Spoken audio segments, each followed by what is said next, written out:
உலகை எழுப்பும் ஞாயிறு அங்கே குடியிருப்பான். அவன் ஆனை முகத்தனின் அடியவன் மனத்தில் ஒளியாய் வந்து கொலுவிருப்பான்.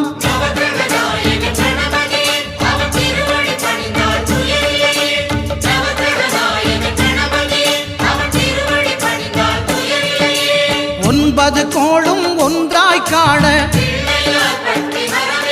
அங்கு கற்பகம் என்னும் கடவுளின் மெய்யில்